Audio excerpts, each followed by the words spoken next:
Light.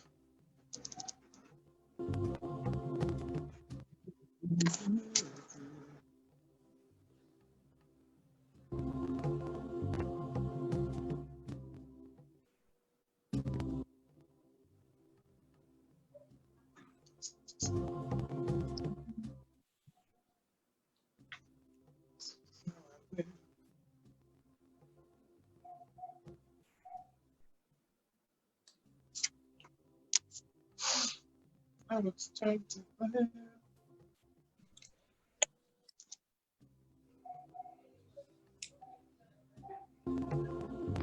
Hello, and a very, very good evening. My name is Emmanuel Percy Acquah. Tonight, wherever you are across the globe, I want to especially welcome you to this evening's engagement. We have been looking at, for months now, contending with horses. And then from last week, we began looking at our divine connections. I have come to understand that the Lord of our life would always be Lord, no matter the situation. But then certain things keep me wondering. And I ask myself, how come a man who lived on this earth for just 3 years in terms of ministry, even though he spent a total of 33 years, but he only spent 3 years on this earth, related with unschooled men, people who had no technology, people who had no facilities at their disposal, even as we have today. Now, this man was able to so much impact these people that years after he had passed away or gone to glory or been crucified or whatever terminology you want to put it, his legacy still lives on. He impacted these unschooled men so much that they've been able to leave a legacy that for over 2,000 years still goes on. What was the secret? Unfortunately, today, the sad news is that quite a number of us, be it church, be it organizations, businesses, movements, begin very well, but just some few years wither away. In fact, it is said that even among the Fortune 500, that is what we're talking about, companies and organizations that are doing well, do not normally last more than 40 years. In other words, they do not even outlive their founders. But with all the technology, with all the knowledge, how come we are not able to leave legacies that will outlive us? But this man, unschooled, as we may want to perceive, with all this simple men, just 12 of them were able to make such an impact. Is there not a reason? Are there no lessons we could learn from them? If he did it and his impact still lives on, then there must be something in him that we can connect with. And so I pray that among us will be men and women who will be able to establish lasting legacies. Even though I'm not too old, but I'm not too young too. But I've come to know from, this country, Ghana, that companies that were doing well, industries that were really blossoming, sometimes are not even able to outlive their founders. This narrative has to change. There has to be a way this situation will change, where companies, where organizations, where churches will start and will blossom for years, even after the passing away of the founders or those who birthed the idea. And so for some time, we'll be looking at what we refer to as transfer leadership. That is the ability to raise people with clarity of purpose and understanding, with skill and ability that will be able to transform their lives, the lives of those they deal with, and their environment. There has to be something about this man. And we believe that when you have a connection with him, and I'm talking about Jesus Christ, when there's a divine connection, the narrative changes. Something unique will happen. And not just a divine connection. If we learn from him, if we look at his strategies, then something great will definitely come up. We want to be among the Fortune 500, whether it is a church, whether it's a business, we want to be among them. And so that is why all the time we bring people we think have gone through the mill. We're not talking about theory here. We're not talking about people who have just learned. Yes, they've learned, they've studied, but they have practiced it. They are living it. They are people who have gone through the mill, faced all the challenges, and we're able to overcome. And this evening, I'm excited that we have two dynamic movers and shakers of our society, our community. You know, the media now has become a very powerful tool, and everyone, pastors, church, I mean, with their churches, politicians, industrialists, you don't joke with them. They've become such an influence in our society. And I'm excited that I have two of the Ghana most powerful voices, the influencers of both the media landscape, for the old, for the young, people who relate with the top in society and also relate with those down. And I have with me, first of all, not in any particular order, they are all great guys. First of all, I have with me our brother, Dadzie, who is a great guy. He's someone that I have known for quite some time. We have some interesting relationship. We'll talk about that one later on, not now. We are on air, so we wouldn't do our fighting now. But he is the host of Prime Morning on Joy Prime TV. And I want to encourage you to watch him.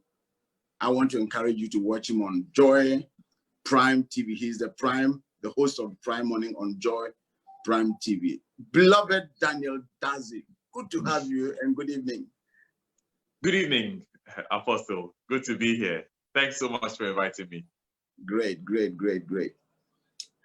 Then I also have with me our brother Philip Osei Bonsu. And he is the host of Asempa FM's Acquah. Once he's here, I believe I saw somebody post on the Facebook page that the great guys who question are now going to be questioned. Well, that is how life is. So, folks, let us respectfully welcome our dear brother, popularly known as Obi Philip Osei Bonsu. Philip, good to have you and good evening. Apostle, I'm grateful. Thank you for having me. Great, great, great. So, friends, we will be engaging these great guys, and they will, is the format. And for those of you who are just joining us, maybe I need to just give you a brief as to what is happening. They would individually share their heart, their life story, a practical experience of their divine connection. And believe you me, the media landscape, even though I'm not there, but I know it's not easy, it's a very rough terrain. You have encounters with all kinds of power plays. And how are they able to go through this? With all the battles, with all the challenges, with all the competition, how are they able to go through this? So they will first, just for about 10 minutes, 10, 15 minutes, just give us their life practical experience. And I told you that these are people who have done it. So they'll give us a practical experience they've gone through, how their connection with God, how their divine connection has played a role in whatever either decision, either an experience, an action they took, whatever, they will be free to tell us that. Then after that, we will engage them from wherever. And so wherever you are connecting from across the globe, you are most welcome, whether it's at dawn, whether it's morning, whether it's evening, we are happy to have you here. So without wasting much time and to enable them have all the time, I will respectfully ask Acquah. And for those of you who are not Ghanaians, South Africans who are joining us, I will first of all ask Philip, our brother Philip, to tell us what is Ekosisi saying in English. Ekosisi saying, what is the meaning of how Ekosisi saying in English? Then you take it out from there. So those of you who are connected on Facebook and on Zoom, please, you are most welcome. Brother, please take over. Apostle, thank you. And let me say good evening to everybody. Ekosisi saying is an Akan word. It's even a phrase, an Akan phrase to wit, how did it end?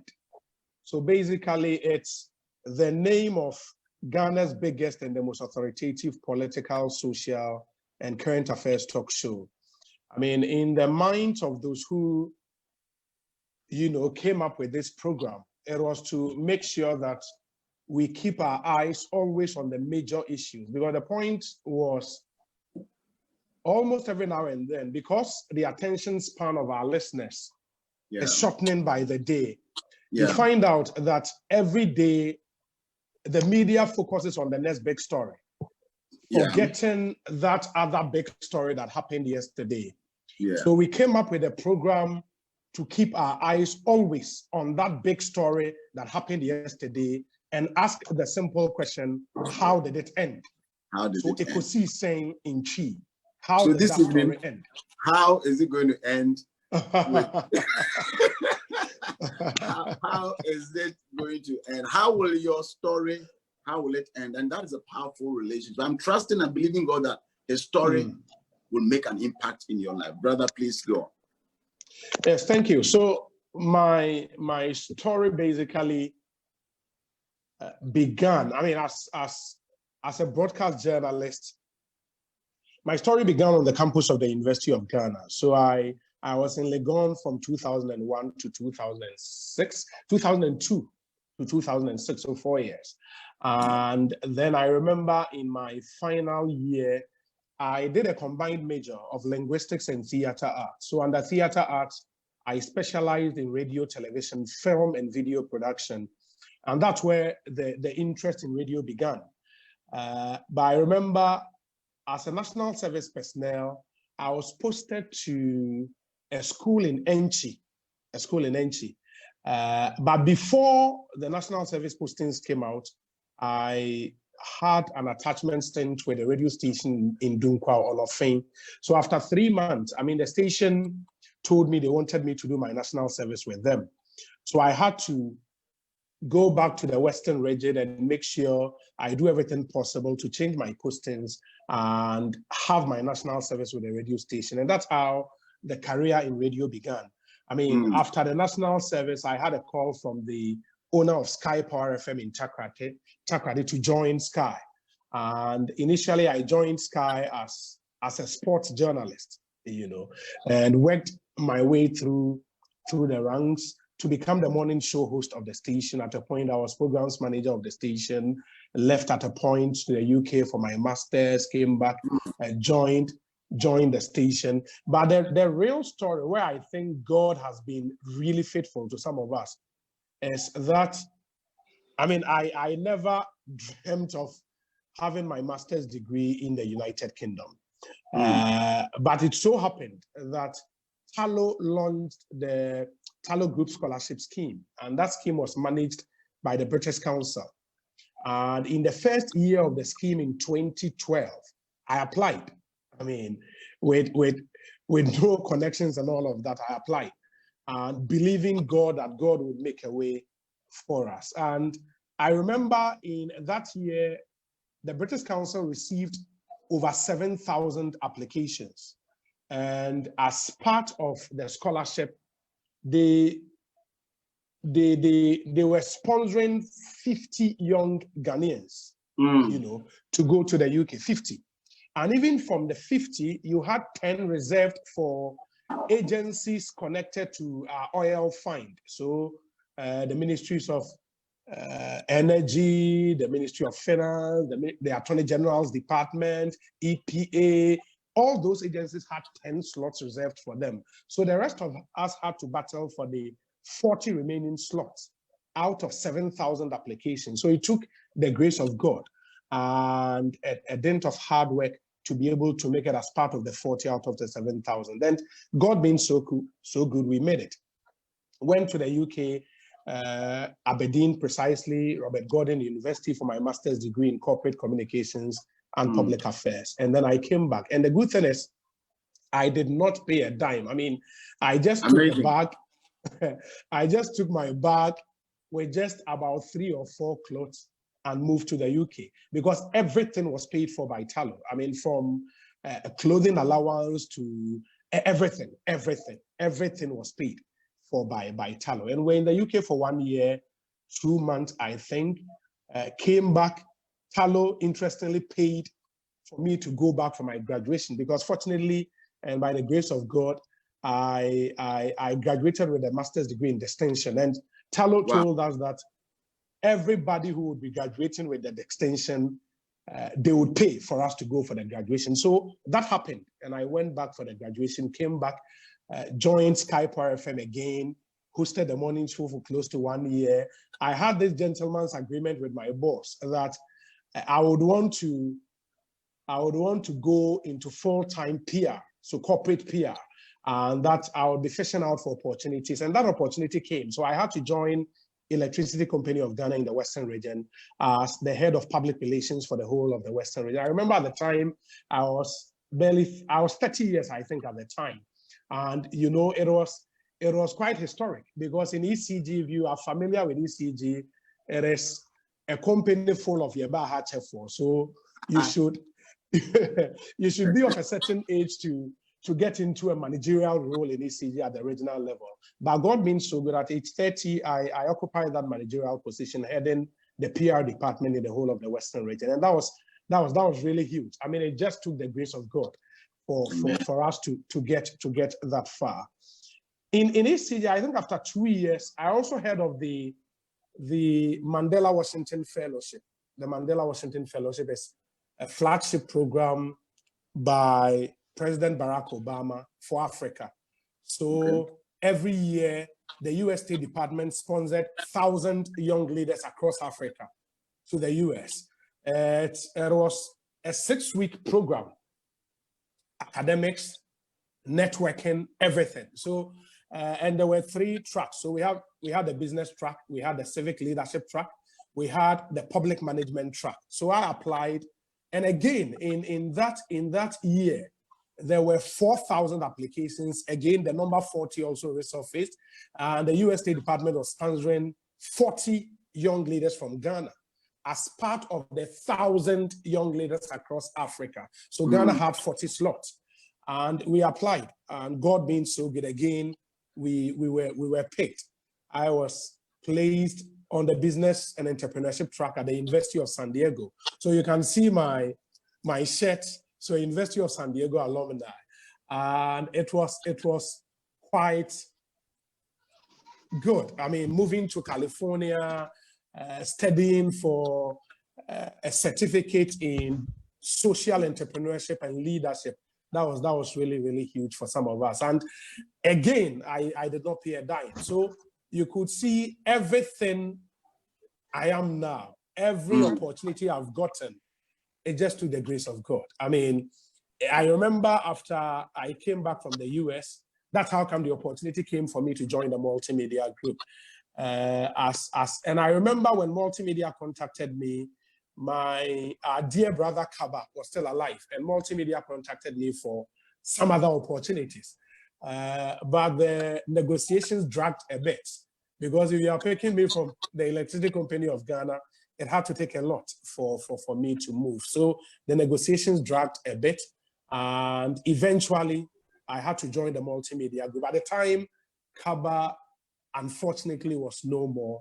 So there was that opportunity for me to come host Osei, and I just jumped on board. And God being so good, there are no regrets. I mean, in the last 2 years, we've won the CIMG Radio Program of the Year with Osei. And CIMG, for those who are not aware, is the Chartered Institute of Marketing Ghana. That platform is really huge. So we've won the CIMG Radio Program of the Year, and it can only get better. I mean, from where we are, I think everything I've become in life is due to that relationship we had with God. I mean, from Sunday school days through to becoming an elder of the Church of Pentecost, now fellowshipping with the PIWC Dansoman branch. It's taking the grace of God to bring us this far. So apart from the fact that my fundamental beliefs in you building your mind, making sure you will learn, you don't stop here, make sure daily you upgrade yourself, build your mind and all of that, taking my time seriously, taking hard work seriously, because I think it comes down to hard work. Apart from the grace of God, it still comes down to hard work. I think the overarching thing has been the grace of God, and that has brought us this far, really. I don't know if I've exhausted my time, but I would have taken my brothers and sisters through some of my fundamental beliefs. I spoke of hard work, and it leads me to one of my favorite verses in the Bible, 1 Corinthians 15:9. 1 Corinthians 15:9. So Apostle Paul speaking said, "For I am the least of the apostles, unworthy to be called an apostle, because I persecuted the church of God. But by the grace of God, I am what I am." Yeah. And his grace towards me was not in vain. On the contrary, I worked harder than any of them. And that brings me to my real point, that beyond the grace of God, success in life responds to works and not wishes. So you would have to work hard. It's a prerequisite. You need to really, really work hard. And you don't just work hard, you work hard knowing that you have a direction in life. So direction is very, very important. Life is about direction. So you need a direction in life. And once the direction is clear, you know that you would have to do certain things to get you to that target. And those things are building your mind, making sure you study, you learn, you don't relax. And in a day and time, you have no excuse. I mean, once knowledge is ubiquitous, you have no excuse. You have to make sure that you learn. And I've not stopped at anything to make sure I upgrade myself. Currently, I've enrolled at the Central University Faculty of Law to study law. I mean, just to make sure that I get that knowledge to help me build up on my career as a broadcaster. So I would leave our brothers and sisters with that. Make sure you take building your mind seriously. Make sure you take your time seriously. You have 24 hours in a day. Whatever you do in that 24 hours determines what comes into your pocket. So take your time very seriously. Take the people around you seriously, the friends you choose, the mentors you have, the mentees you have very, very seriously. It also helps you on this life journey. So I would end and allow my brother Daniel to come in, and I would wait for the question and answer time. Thank you. Sure. Great. Good. That is a powerful rendition of how your connection with God really opens it. I actually wanted to ask whether you had some powerful man in authorities. Maybe you were connected to the president or to an MP. We come to that. But before we come to the questions, I'm sure people have lots of questions for you. So we will listen to our brother Daniel Dadzie and then share his story. And then after that, we'll come to their work proper and see how we can engage them. Daniel? Apostle, thank you so much. I must say that I'm very blessed by Philip, and for a lot of us, what we don't know is that one of the connections I have had, and I believe that divine connection is not just limited to your connection with God, is the people that God connects you to. One of the most important people that David had in his life was Jonathan, and Jonathan said, "I've loved you more than even a woman." Philip is actually one of the people who has been a mentor, been someone that I looked up to, been someone who has inspired me, who has gone before me in a lot of the things that I wanted to do. And so I really, really respect, and I was there for a few of the things that he talked about, and there are a few things that I have not heard before, but every time I hear his story, like I just did, I'm so encouraged to first of all believe God and to apply all the things he talked about, being working hard, having good friends, and being committed to building yourself. I always say I don't have a very impressive story. Forgive me. My story is not a very dramatic one. My parents were very committed members of the church, are very committed members of the church. My earliest memories are of sitting at morning devotion with my parents, because every morning they would wake us up and they would want us to read the Bible. You know, we'll go through the devotional guide, we'll pray, we'll read the Bible, we'll explain what is going on. But I say with a lot of confidence that the first experience I had in public speaking was in morning devotion at home with my parents. As young as, I don't know, it's happened every day of my life. So as young as I was, I learned the key things of speaking well and being confident enough to make your voice heard. Those two skills are probably the most important skill that I apply every day in my life. The skills of speaking well and being confident enough to express yourself without feeling shy about it. Because here I am, class 1, kindergarten. My dad will call you and ask you, how do you understand the scripture that you just read? And you have to think, and then you have to speak. And I was always encouraged back in the day.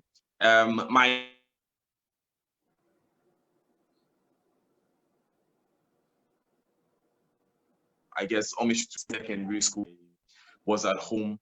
It was some time when I was about to finish secondary school that I began to realize, I should say, that I like talking, and I like meeting people. I like interfacing with a lot of people.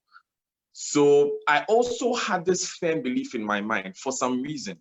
I had this firm confidence in my mind, perhaps stemming from the good training that I received as a child. I had this firm confidence in my mind that I was not going to be like everyone else. So a lot of my friends were going to teach, and I didn't want to be like them, basically. So my mom suggested to me that there's a man who owns a radio station in Acquah. I should go there, speak to them, and see if, you know, it's something I'd like to do. I said, hey, look, it's different. So I went there. And so in 2008, I started working at Sky Power FM with Philip, who had just come in after the national service that he had at Shaft FM. So like I said, our stories are linked in a way. So that's where Philip and I met for the first time. He was still on the sports desk, and I was an intern. One thing that gripped me immediately when I was there was I realized that I liked what I was doing. And I was fueled by this passion. I remember I would come home at 1 a.m. and my mom wouldn't understand what were you doing at work at 1 a.m. Like, everyone is asleep. What are they saying on the radio? But I came to respect what I was doing. I came to love it so much. And so after about a year working there, after senior high school, I decided to take a smart decision and said that, look, I don't know a lot of well-paid journalists, so I'm going to go and do engineering to secure my financial future. So I went to tech to do geomatic engineering, came back home after tech, went to do my national service at the Department of Urban Roads. But one of the most seminal moments of my life, Apostle, was about a month, pardon me, to my graduation, because I have grown up in a Christian home, but a personal relationship with God is something that I've struggled with for a long time. Building the habits of being comfortable in God's presence, and having the humility to kneel before him and stand before the rest of the world was something that I had not had for a very long time. If I had time, I will explain to you the two key moments in my life where I spent time regularly praying, and how those two key moments of my life turned me into an ordinary boy, into someone who is spoken of. Someone who is spoken of. And it might seem simple to you, but I don't know what made you remember. it might seem like the most random of thoughts, but how many people are called Daniel Dadzie in this world? The name is so random that I actually know 2 people apart from me who are called Daniel Dadzie. I actually know 2. I went to school with one of them. And then I've met someone who told me that I have a mate called Daniel Dadzie. So even my name is not a very impressive one. But for you to have the grace to be remembered and to be introduced by someone as amazing as Apostle Acquah, one of the pillars when it comes to the Church of Pentecost worldwide, I do not take it lightly. I do not take it lightly at all. And I make this mistake sometimes. I may have forgotten where I was, but I'll simply go into the moments where I started praying for a long time. I'd like to take a moment and acknowledge someone who, a very close friend of mine who I lost last week. His name is Elder Bernard Acquah. He died he began to develop symptoms similar to COVID-19. It's unclear what killed him. And lost him last week. I'm mentioning his name because when I came home, I was about to graduate. I was about to leave KNUST. I came home before national service, into national service. I met him. For some reason, we became good friends. Elder Bimpon would drive to my house every Friday night. He'll pick me up and then we go and pray all night, the entire night. And we were a group of young people, and all we knew how to do was to be passionate about God. We didn't have a clear idea what our future was going to be like. But we were confident that because it is God we had placed our trust in, there was nothing that was going to be wrong. Because people like Elder Bimpo, people like Elder Freeman, people like my father, people like Apostle Acquah, who I met around that time that I was doing my national service, I had finished, because the Lord brought him to us in Dadzie. And we would listen to men and they would tell us that as long as you are with Christ, your future is more than secured. So I took a gamble, Apostle. When I finished my national service, I got the opportunity to work in one of the world's highest paid industries ever, the gold industry. And then I got the opportunity to work in one of the most secure multinational corporations operating in Ghana and in Dadzie. Every elder I know in my church who had worked in that company was driving a big car, had a nice house, and his kids were in the best of schools. For some reason, I had a conversation with my father, and my biological father, who I also, Elder Nicholas Dadzie. I had a conversation with him, and he said, Daniel, just do what you like. God will take care of you. And it was a very seminal moment in my life. I spent a lot of time praying. And I would read books and I'll try and understand where I'm supposed to stand in my life. And I just had this confidence that, Paul told Timothy, be strong in the grace that God has given you. So I just had this confidence that if I pick the grace that God has given me, I can be strong in it. What can I do? I know how to talk.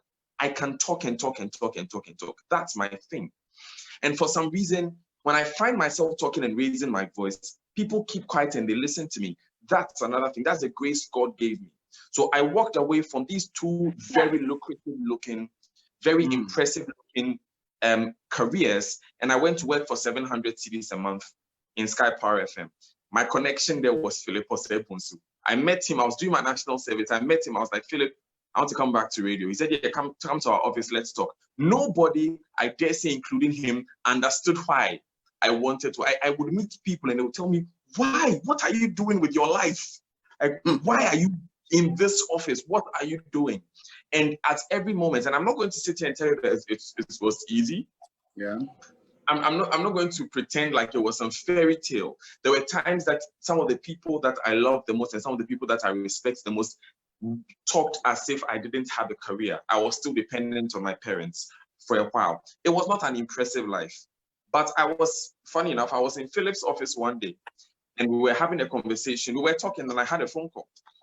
And this person calls me and says that I'm from so-and-so company here in Accra. I work at the multimedia group. I'm with Joy. We'd like you to come and work with us. I said, wow, okay, I didn't see that coming. But it was a bit of a long process as well, getting into Accra finally. I came to Accra. I entered Joy News as a journalist, as a reporter. My aim when I entered Joy News at 2017 was to host the midday bulletin on Joy FM by December, and to have a TV show by December. Long story short, my first day was on the 5th of June. By the 21st of June, I was hosting 2 shows on television. By December, I was bench host for the Super Morning Show on Joy FM. By February, I was host of the Super Morning Show on Joy FM. In the first year of hosting the Super Morning Show in 2018, for 7 months out of the year, we led the market. Our audience share quadrupled.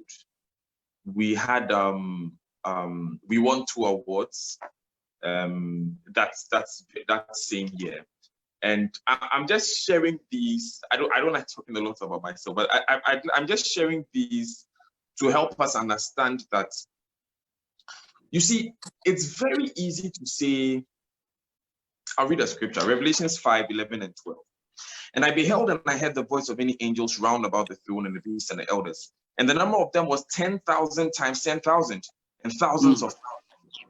Note this part, saying with a loud voice, worthy is the Lamb that was slain to receive power, riches, wisdom, strength, honor, glory, and blessing. For everything that you may want in this world, I dare say that it can fall under the category of power, riches, wisdom, strength, honor, glory, and blessing. These things are very nice things. Even if we don't understand them fully, they are very nice things. But there are a few words before that. He says that the Lamb was slain to receive. The Lamb was slain to receive. There's a principle of sacrifice that is available for every Christian. There's a principle of sacrifice that must be applied by every Christian. If you are not ready to make a hard decision, to sacrifice your sleep, to sacrifice your sensibilities, to sacrifice your dignity, to sacrifice looking good in front of people. If you're not ready to make some simple sacrifices, you may never be able to receive any of these things that fall in this category. That's one thing that loving God taught me. Because one of the reasons why I decided to make the choices that I made was that I believe that God loves me so much that whatever I do, even if it's sweeping the streets, things are going to be fine. So I might as well just trust God and continue with what I'm doing. And so that's where my divine connection lies. My divine connection is evidenced in the fact that when you believe in God, when you trust Him, when you pray, when you do a simple thing of like praying every morning, that a divine difference can happen in your life. I remember I came from a camp and I was having a conversation with my friend. I was telling him, bro, Charlie, this God thing is real. And sometimes we just don't realize if I can stop being Daniel Dadzie of the host of blah, blah, blah for a second and just talk my brothers and my sisters, my people, my familia. Charlie, we don't realize how real the God thing is. It not be joke. It's not something. It's Charlie, it's not. People are not foolish. People are not stupid to just wake up at early at dawn and scream for hours. It actually works. It actually works. There's a level of transformation. I was in class 6. And Scripture Union in my school made me a prayer secretary. I don't know why they made me a prayer secretary. And then I started praying every day. A few months ago, it was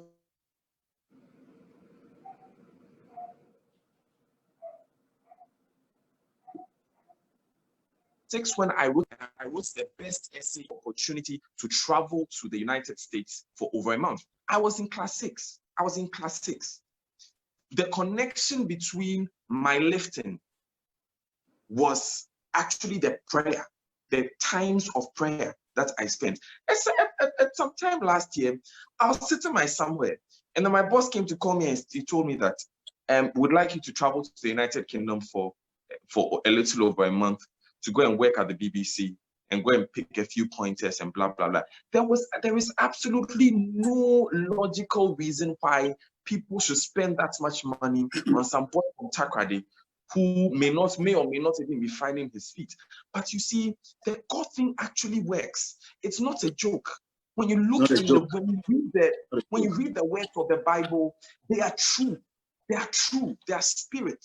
There are things that actually happen. If you walk in the streets of Israel, they can point you to the places where Christ was crucified. They can point you to the places where Peter was standing on the roof, and then when he was praying and the Lord showed him that sheet and all the animals were written anywhere, he said, take of it and eat. These are real places. These ain't just stories. There are entire cultures and traditions that are built on things we call Greek mythology. To date, we don't know if they actually happened. There are entire religions and edicts and creeds which are written, which are based on stories that are written that have never been proved in the world. I know a certain religion that has spent millions of dollars trying to prove that, not prove the supernatural part of what they believe. No, try to prove the facts that is written in their holy books. Those facts have not been proven. But I can point you to people who have tried to disprove what is actually written in the Bible, and I'm waiting for people who will be successful. I'm waiting. The places that Daniel walked, those things are real, and the principles that they espouse are just as real. If you are walking away from God, you're walking away from the best version of your life. There's a certain expression we used to use, Apostle. I don't know how much time I'm taking, but there's a certain expression we used to use when we used to go and chill. We say, Charlie, we dey live one a best life. We dey win. I'm living my best life and I'm winning. And I can say with the greatest confidence that my best life was discovered in Christ. The best version of who I am. I don't know. I had a dream when I was in K University to go and work at a very good company, try and make as much money as possible, drive a nice car, do all of these things, and live my life. It was so funny what my dreams were, because I found some of the things that I was dreaming of given to me as if it was a byword. I went to work one morning and they called me and said that there's a car sitting in this office, go and pick it up. That's it. There was no question. There was not even a negotiation. There was a period when I came to Accra. My prayer topic was that my office would help me to get a place to live. That was one of my prayer topics, because I was living in a room in my uncle's place. He was so kind to me. He was so kind to me. He kept me for so long. Still prays for me. I was there one day when I suggested a place in a part of town to my boss, and my boss told me that you are too valuable to be living in this neighborhood. Find a better place. That's the kind of favor that God can actually bring to your life. That's the kind of passion that God can actually bring to your life. But if you are not ready to sacrifice the parts of your life that He's requiring you to let go of, you may never see it. You may never see it. And it's sad, and I'm sorry to tell you this. But if you're not ready to embrace the principle of sacrifice, look, there's a scripture that we like reading. It's this thing. And they overcame by the blood of the Lamb and the word of the testimony, right? Yeah. It's a nice scripture, isn't it? Overcome, blood of the Lamb, word of the testimony. But it's a half scripture. The rest of the verse says, and they loved not their lives unto the point of death. But you see, if you don't choose to love not your life to the point of death, the overcoming ain't coming nowhere, bro. Sure. If you don't choose, you see, God says that who chooses to lose his life for my sake? If you choose to lose your life for my sake, you will gain it. And if God says He's blessing you, bro, it's not even. Look, I have a very, very embarrassing life where I drive to an office. I'm going to see the owner of the company, and my mates in school are sitting at the front desk. It's a very embarrassing thing for me, because I don't find myself as someone who has gotten anywhere. But I feel that every moment and every opportunity that I get like that, God is just whispering into my ear, just stick with me and watch where we're going. Just stick with me for just a second. If you can just give God the opportunity, if you can just give Him the opportunity, praying in the morning. Look, the principles are great. I can list 2 million different things that you can do. And Philip named some of them. They are very true. Diligence. The Bible even talks about diligence. You have to be diligent. You have to have the right friends. You have to spend your time wisely. You have to know the right people. You have to be respectful. All of these things are very, very true. But let me tell you, there's an X factor, because there are people who have applied all these things in their lives and it didn't end them anywhere. There's an X factor. Philip will tell you that when he was a boy in Elubo, he used to play drums in Church of Pentecost conventions. Philip will tell you that. And maybe that's a part of the story that he may not have mentioned. I see him nodding in a Zoom live. There's a time like that. Apostle Acquah would tell you that there were times when he would spend hours praying about his future and his destiny. And things that are happening now are the things that were revealed to him back then. I didn't know what on earth I was shouting for when I was speaking languages I don't understand 4 years ago. I was in the middle of the night. I remember there was a night I went by my church building and I screamed in languages I don't understand for about an hour or two, and then I ended up crying. The next morning, someone called me and said, haven't the Joy people called you?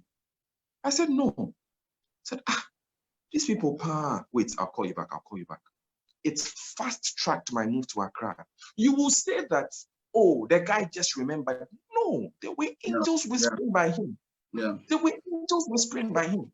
And no matter how intelligent you may be, no matter how exposed you may be, no matter how many experiences that you may have, I'll end with this, Apostle. No matter how many experiences that you may have, listen, the human being was mad until God breathed life into him. The human being, he was mad. Who we are. The difference between us and the death that you drive on is the breath of one man. I don't know for the life of me why you feel so independent and proud. You feel you can live your life without this breath. I don't know who has bewitched you. I don't know. I have no idea who has bewitched you into thinking that you can actually go about living this life. I've tried it. I have tried it. I've had goals before. I've had visions before. I've done my job without him before. And look, I can tell you story after story. I'm going to do an interview, Apostle. I can tell you story after story. I'm going to do an interview. I'll just pray. The exact thing I'll read, that is what will unlock. That's what will unlock the fact that is going to make a difference. The exact thing you read.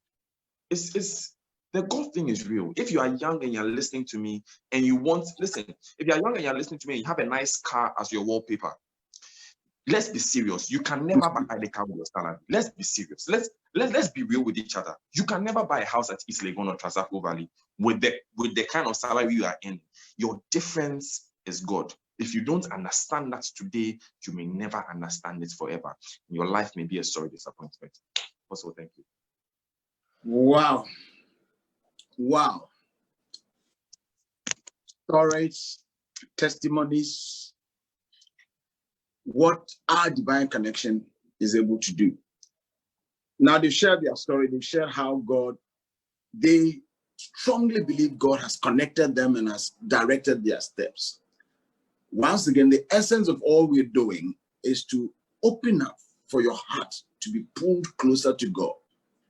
That you will realize that after all, the people you see up there, either in politics, in media, also have a relationship with God. Sometimes we think that it's only poor people who are failing in life, people who are struggling, that needs Christ or have a relationship with God.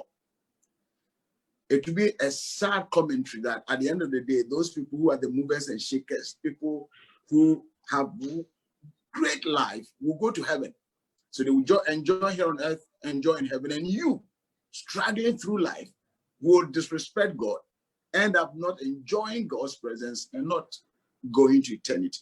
I pray somehow that our lives will be transformed. This transformation will bring us up to a position that God truly wants us to be. That's my heart cry. That's my prayer for those of you watching and listening to us, wherever you are. All right. Now, I want us to engage them. I want us to have a relationship with them, look into their practical life, leadership life.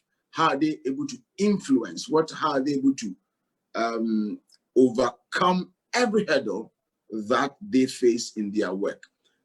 Obi, there's this question for you, and I think it has a relationship with your ecosystem anyway. It says, okay. I think somehow I gave an introduction to it, but now it says that how can you use your mantra, ecosystem, to suggest practical lessons people in media practical lessons people in media can use to leverage and to influence society. Practically, what if there's a colleague that might understand, if you have a friend also trying to learn from you who wants us to be a media person, knowing very how powerful the media is, what will be your suggestion as to at the end of the day, because at the end of the day, okay, I'm a media person at Sky, I'm a media person, I'm this or that. At the end of the day, how will your connection influence your media prowess? I don't know whether the question is clear. Yeah, I think it's clear. Right. One thing I would say is, and maybe I'll take all of us back to this God factor and summarize everything and say, as Apostle Paul said, I think in Romans 8, that for we know that all things work together for good to them who love God and to the called according to his purpose. So purpose discovery is very, very important. Purpose discovery. If you want to be a media person, if you want to be a lawyer, if you want to be a doctor, it should be in line with God's purpose for your life. Very important.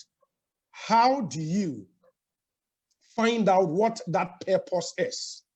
It is by building a relationship with God. So to summarize why the God factor is very important, I'll paint a picture. If you buy a microphone today, that microphone would most certainly come in a box. That box will contain a manual. The manual will tell you what that microphone is used for, according to the manufacturer. Of course, a microphone, because it can be used to stir cocoa, for example. But that is not what the microphone is meant for. So there is a purpose to that microphone, and that can be found in the manual of the manufacturer. Your creator, your manufacturer is God. So if you want to understand your purpose, you need that relationship with God. Very, very important. And once you know that purpose, because listen, every life you live on earth should be in line with that purpose, or else you don't become fulfilled. And that's why Dadzie Mills is a medical doctor by profession. If he had followed that profession, he would have been known in Ward D at Kolebu. But because he followed his heart and the purpose of God for his life, he now has churches in over 70 countries around the world. He's known all over the world. Your purpose is very, very important. And it will come back to the question my friend asked, that if he wants to be a broadcaster, what should he do? I would say to start with, identify your purpose. Is that your purpose? Because listen, as a Christian, your purpose on earth is to impact. So every career path you choose should lead you into impacting your world. So that when you leave this earth and your name is mentioned, something should hit the mind of the world. Very, very important. And that's how come Daniel, even after having a stint with the urban roads, having job offers from engineering companies as an engineer, still believed deep down within his heart that his calling is to become a broadcast journalist. If he had followed his engineering profession, he would have been known, say, at the works department at the urban roads. But now when you mention Daniel Dadzie, he's known across the length and breadth of the country. So follow your heart, follow your purpose in life. The rest will just follow. If you want to become but I did not have a training as a journalist. I mean, I was in Legon, I studied linguistics, but I knew radio was my thing. And that's how come, even when I joined ECG as a PRO and the multimedia opportunity came, I thought it twice to join multimedia because it was in line with what I've always wanted to do. Yeah. All right, I've seen that Nana B's hand. He's connecting with us from US.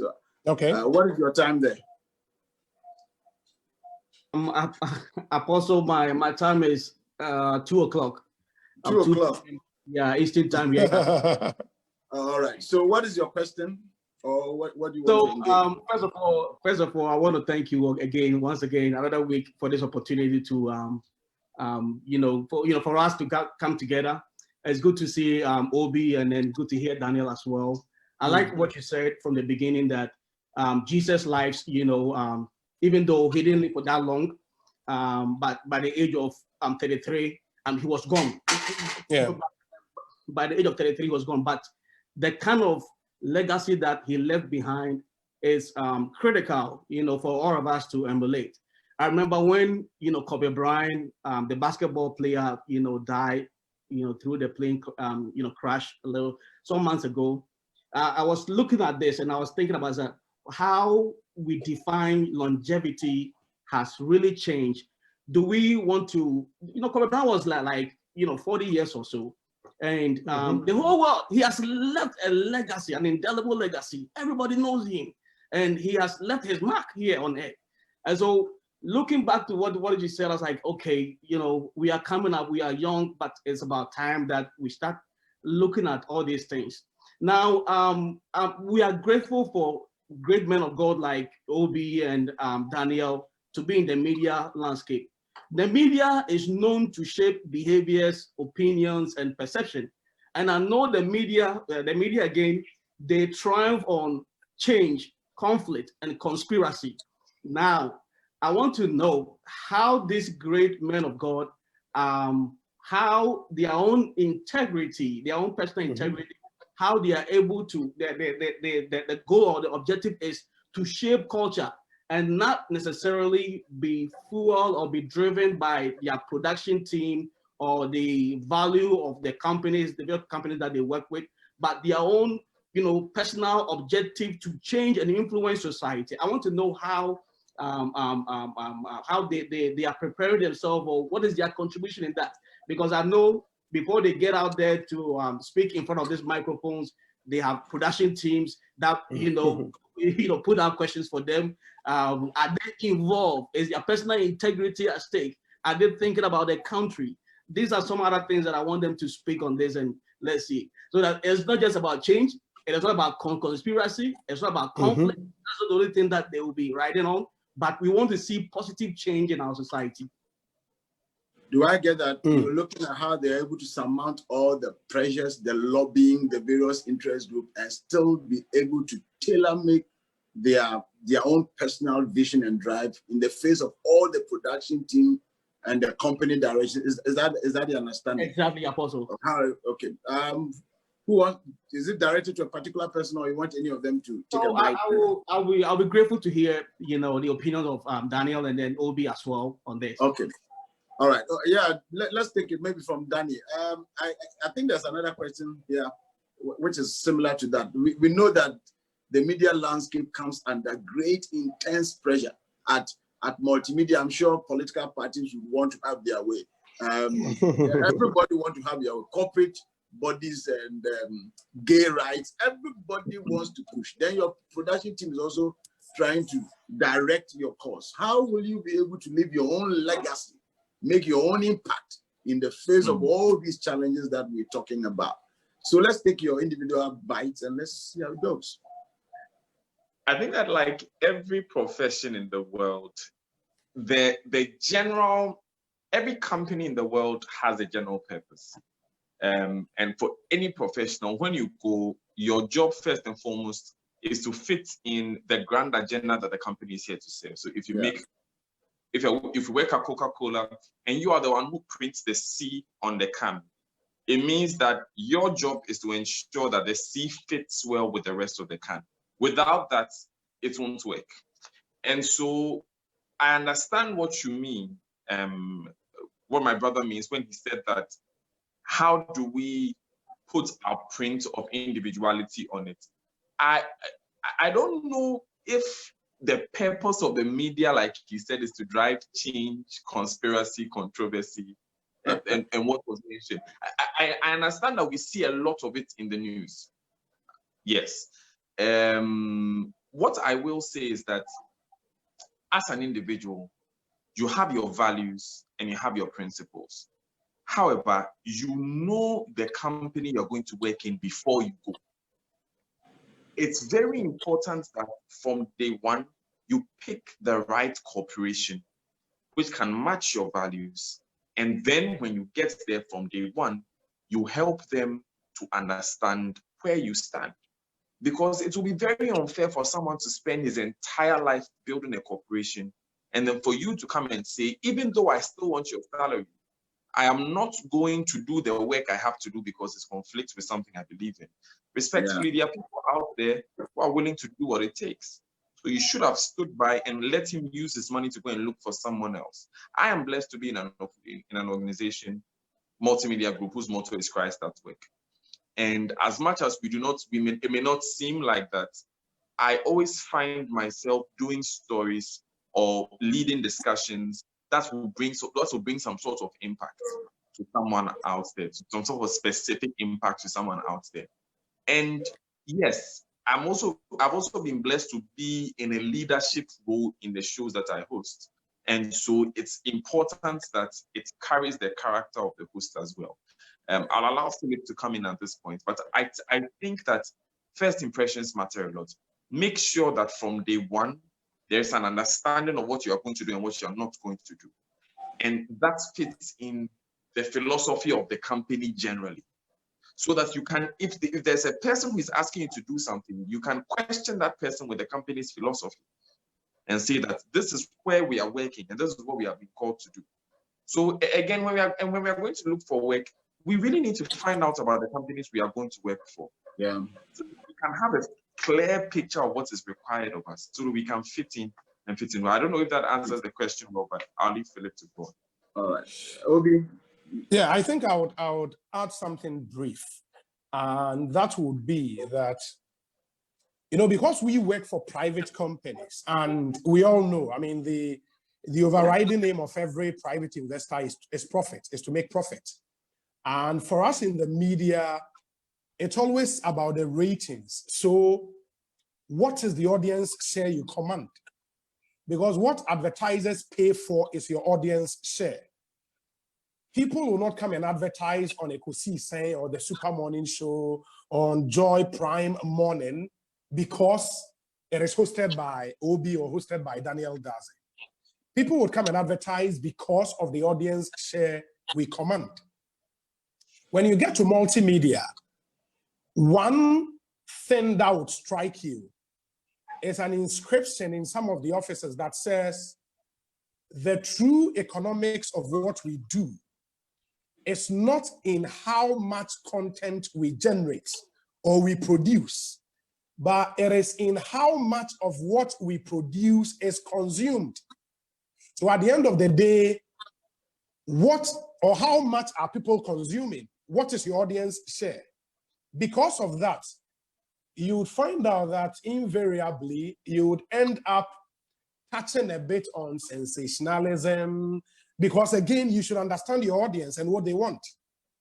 The typical Ghanaian loves sensationalism. I mean, yes, in a matter of some way, and I want it to be your way. So if you are not careful, because of your fixation on audience share and by extension profit, you would end up doing things that are against your personal values, because again, you want the audience share. And that's why I'm so grateful to God that we are fortunate we work in a company, as Daniel said, that has as part of its motto, its tagline, its vision statement, Christ at work.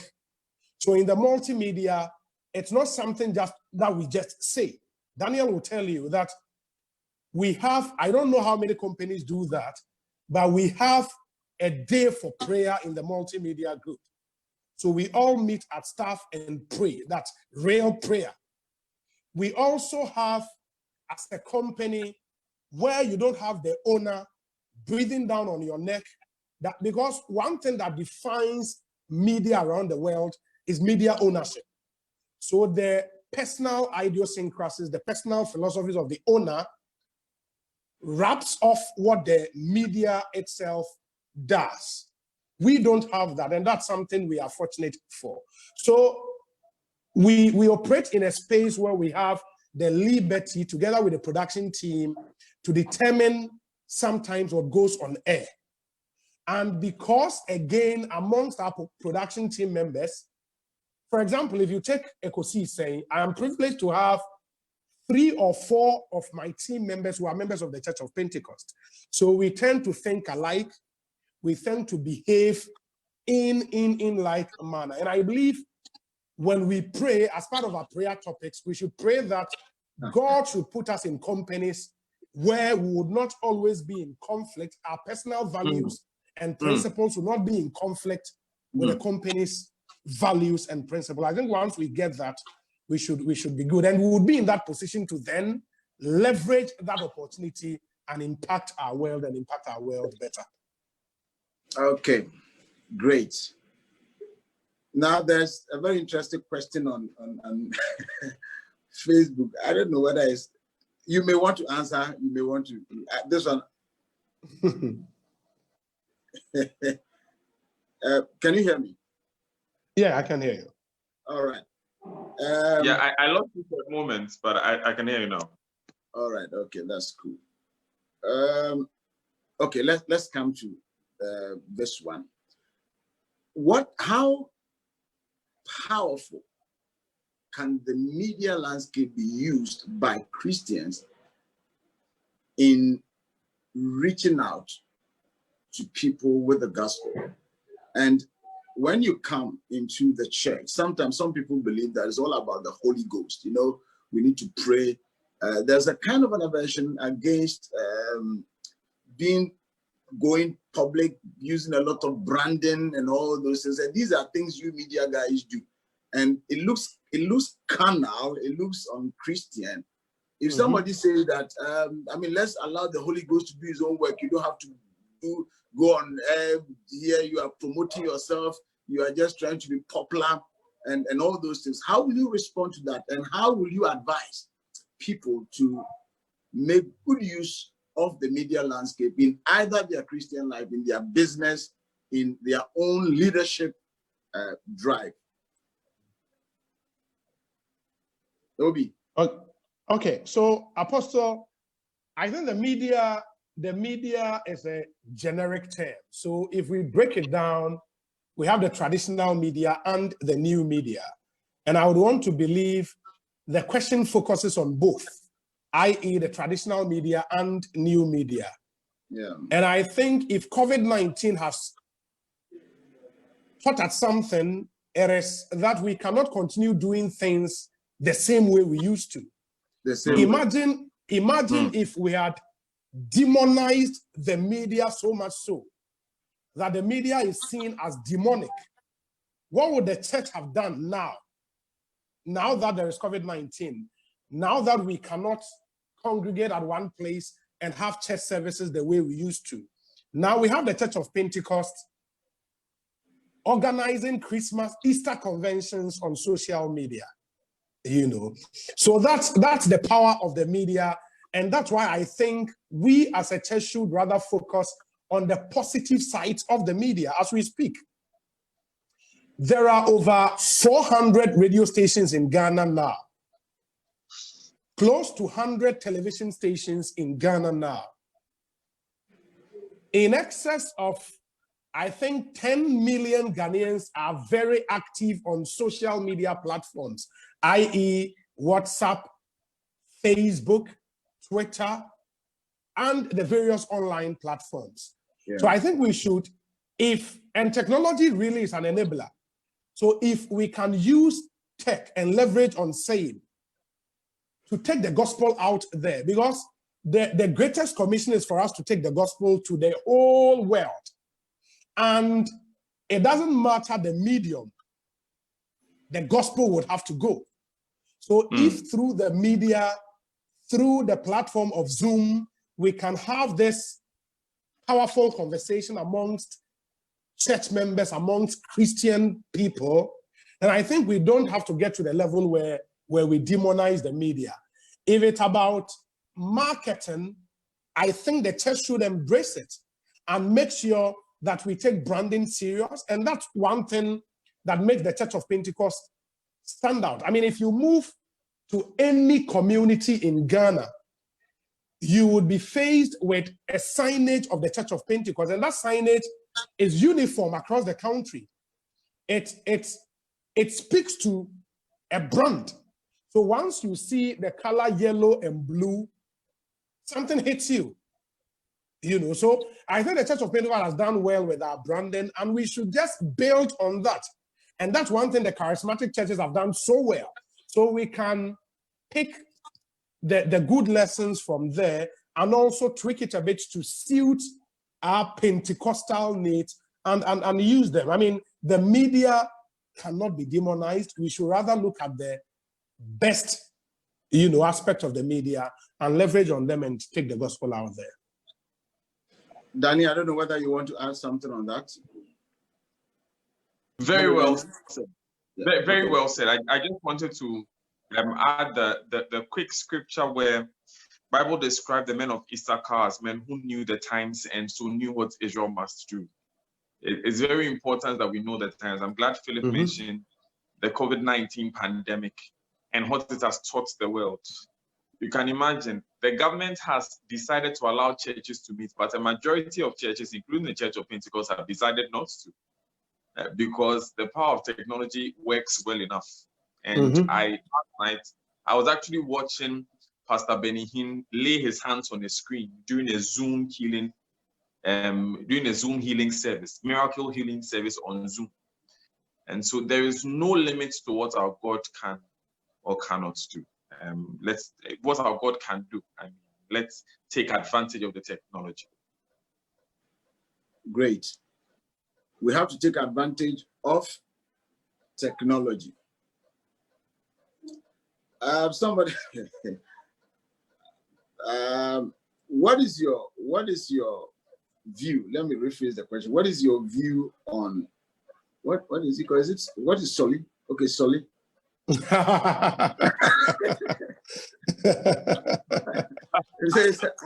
you ask? Yeah. So what is your view on that? I mean, you may choose to answer it in any way you want. But maybe you want to explain what is Soli first. Okay, so the independence struggle. In the times of the independence struggle, the Nkrumahs came to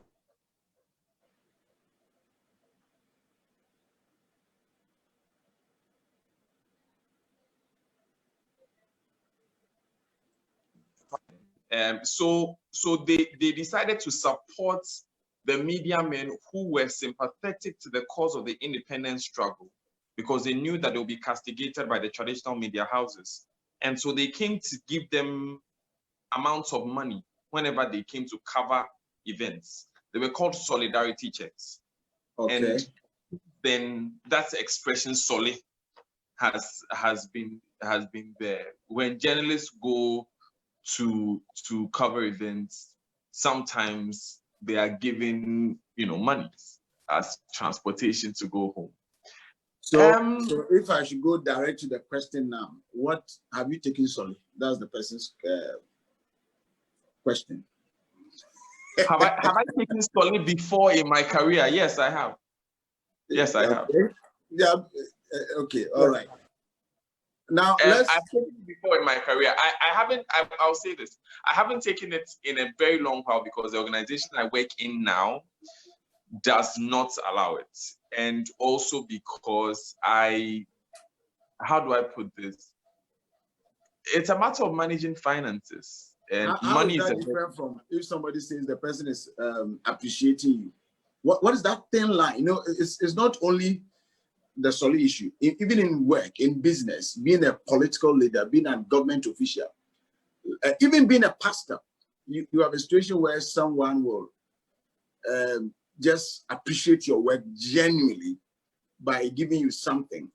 And then at the end of the day, to that thin line, I don't know how we'll ever be able to answer that thin line. But at the end of the day, once the person does it too, even though his motivation is just to appreciate you, but it brings a kind of a connection where next time it opens a door for the person to have an engagement with you. So How do we draw that line?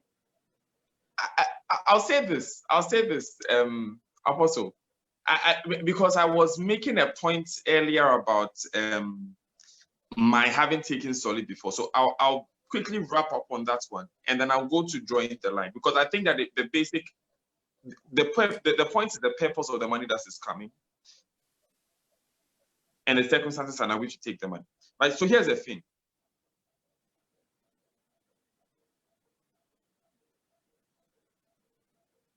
This when Adam was naked before sin, they didn't have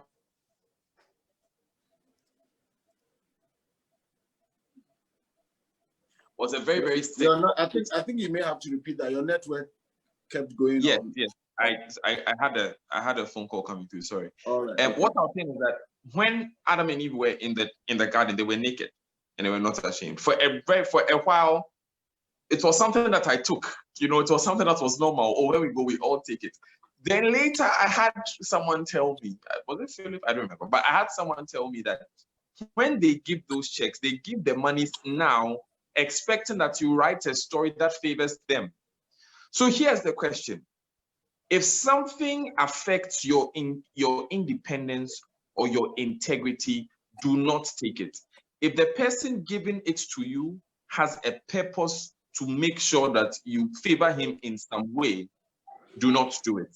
The other point is also, what if I know I'm not going to do it, but I'll take the money anyway? You are deceiving the one who has given you the money. You see, the simple thing is not to do it. You see, Apostle, that would be the simple way to go ahead. Is not to do it, because you will never know what the person giving it to you is thinking. You get it. All right. So how can, in our own small way, either as a business person or somebody who wants to start something, a dream, a vision, a goal, what counsel will you give that could be used to make efficient use of whichever media? And maybe possibly, let's start with the ones which are really available to a very simple young graduate. What media opportunities are available that a person can use to push whatever he has? He may not have the money to come and advertise on Joy Prime or but what are the options available that you counsel that could be used? Obi, let's have your... Yeah, I think basically, to start with, that should be social media. I mean, because Facebook...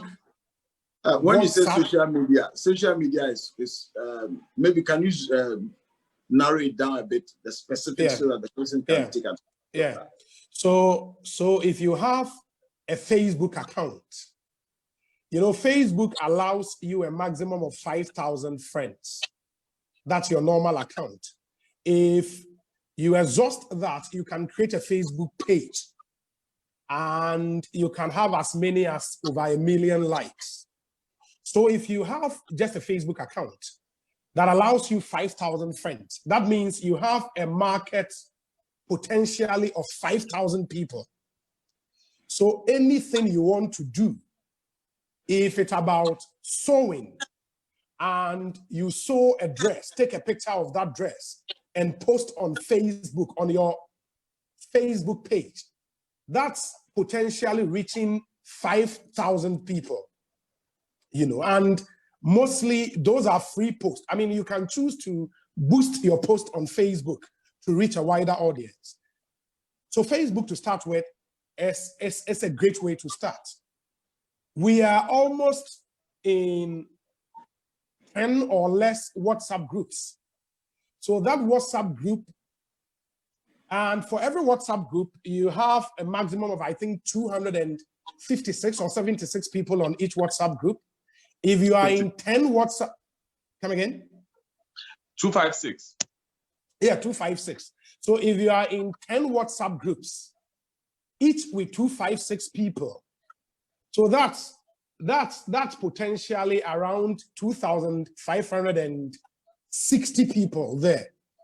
So once you post something in each of these groups, that's a huge market you're reaching there. So those are free platforms again. And I would encourage people to take advantage of these social media platforms on Twitter and all of that. Your Facebook account should not just be about, oh, this is for no picture, Eddie Ababetu, or them, no full picture, Eddie Ababetu. I mean, make good use of some of these platforms. And mind you, these are branding tools. Because again, we've gotten to a level where if that prospective employer would want to engage you, they would want to know who you are in the virtual world. So they might take a sneak peek at your Facebook account and check what you'll be posting on there, because it tells the world who you are. So people should take some of these platforms very serious. And mind you, that's a very key point. That's yes, a very and important mind you, the internet never forgets. 20 years down the line, people can get on there and pull out something you posted 20 years ago. So people should be very, very careful. It's a positive tool to build a brand, to create a market for your product, but it can also be destructive depending on what you post there. So I would say social media platforms, Twitter, Facebook, WhatsApp, LinkedIn, especially LinkedIn, because that place is a network of professionals. So your profile on LinkedIn is something you should take very, very serious. I have friends who got interview gigs just based on their LinkedIn profiles. I mean, employers inbox them on LinkedIn for them to come for interview. So take some of these platforms very serious. All right, Obi, someone is also asking you. Yeah. Do politicians threaten you? And if they do, I mean, to cause you harm, if they do, what actions do they take? Or what actions, maybe what actions do you take? Even if the person says, do they take? But I think that is the understanding. Yeah. But do you face that threat? Maybe let me link it up with another question. Another question. How do you ensure your security? Or how do you guarantee? What systems do you think would be an advice for those in the media, knowing very well that once you're in the media landscape, you are a good target for enemies and all those things. So let's link it back with this political question. What counsel will you give in that light? Do you face it? And then if somebody does it, what counsel will you give? Okay, so if you are facing any form of threat, the first thing to do is to report to the police. When you evaluate the threat and you think it is real. First of all, his question is, does it happen? Do the politicians threaten you? Do you receive those kind of threats? And, I'm coming to that. I'm coming to that leg of the question. Okay. For the threats, they come almost every day. But we've gotten to the level where we know these are our own occupational hazards.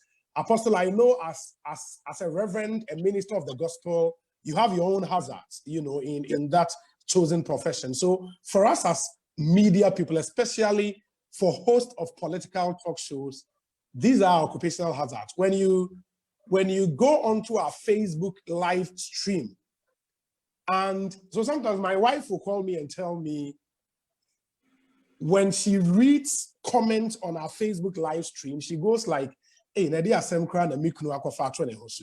so it's an occupational hazard. I mean, depending on the question you ask and who is really affected by that question, you would find supporters of that political party or ideology come at you, insult you, sometimes with very foul language. But it's an occupational hazard. We don't also take lightly some of the threats we consider to be very real. I mean, your security should be your personal responsibility. And some of the measures we take are not things we can discuss in public, but we don't take some of these things lightly at all. The threats do come, they are real. Sometimes what we face normally is the verbal assault, the insult. Those ones come normal, especially on social media. I can show you some of the messages people send to me and you would marvel. But we take some of these things as occupational hazard. When we feel the threat is something real and dangerous, we scale up and report to the appropriate authorities. Yeah. All right. So you wouldn't want to say, oh, it's okay, let's leave it to God. Let's just pray about it. It's important. The Holy Ghost will protect us. No, we pray. All right. We pray because, Apostle, the threats are in twofold. So we have the physical threats that come, and we have the spiritual threat. I mean, I believe any job that has a lot of people following, so you have a lot of eyeballs watching you and all of that, it has some spiritual connotations to it too. So we pray. I mean, we don't take prayer lightly at all, because absolutely. So we don't take prayer lightly at all. The spiritual threats are also very real. All right. I requested for 1.5 hours of your time is up, and I know you are such busy, but thank you so much, and God bless you for coming to share your own life story with us, and for trying to engage some of the questions. I'm sure we will not be able to, time will not allow us to deal with all of them. But at the end of the day, those of you watching, listening to us, the idea is that whichever field God allows you to be, and Obi said it, look at your purpose and see how best you can influence that field with the grace, the skill, the hard work, and all the things that have been spoken about. So let the conversation continue. May God stir our hearts. May God open our eyes. And those of us who are Christians, and this year and for some years to come, Pentecost is looking at possessing the land. And so we're looking at different aspects. Last week, her leadership was sharing how she, through the court system, is impacting. Today, we're looking at how we can use the media landscape to also impact. Next week, we'll be having the International Missions Director of the Church of Pentecost and the Pro-Vice Chancellor now of the Pentecost University College. And we'll be looking at it from both missiological and then academia and all aspects of our lives. At the end of the day, the issue is this: whichever field we find ourselves, God has positioned us there, and we must use our divine connection to impact whichever field. When someone has connection with the president, he's able to use it. When someone has connection with people, they use it. Let us use our connection with the almighty, omnipotent God to change. If your connection with the president can give you a leverage, how much more your connection with he who created the heavens and the earth. On this precious, loving note, I want to say a big thank you to Obi. I've not had that personal interaction with you, but I'm excited you honored this meeting, and God richly, richly bless you. And don't forget that Dansman is our baby, yeah? And so God bless you, and make all the impact God has put you in the media. Change, make all the impact. We pray, we are supporting you guys. We know what it is. We may not have all the idea, but at least we have some level of knowledge as to all the challenges you go through. But we know there's a very powerful weapon, and our prayer and our spirits is and are behind you, and we are trusting that God will use you. At the end of the day, Amen. At the end of the day, God will use you to impact the media landscape. Daniel, just as God used Daniel to impact the society and shut the mouth of lions, may the gracious hand of the Lord use you to shout all mouths of lions that are out there to devour people using the media. May God cover you guys and use you to impact. And for those of you who watched us on Facebook and all the other media platforms, may the gracious hand of the Lord be upon you. May your divine connection open doors you never imagined. May this season not be any barrier to what God can use you to achieve. Let it rather be an opportunity for doors and opportunities that were not even ever looked out for. May God open your eyes, just as he did for Hagar, even when she was by a stream and never knew. May God open your eyes and see the opportunities that are in this season. God richly bless you for joining us, and I hope I'll connect with you, or I'll meet you again next week, same time, 5 p.m., and we would engage these great men of God. Once again, Obi and Daniel Dadzie, thank you so much, and God bless you for joining us. Thank you, Apostle. God bless you, and bye-bye. Thank you so much. Bye-bye. Thank you.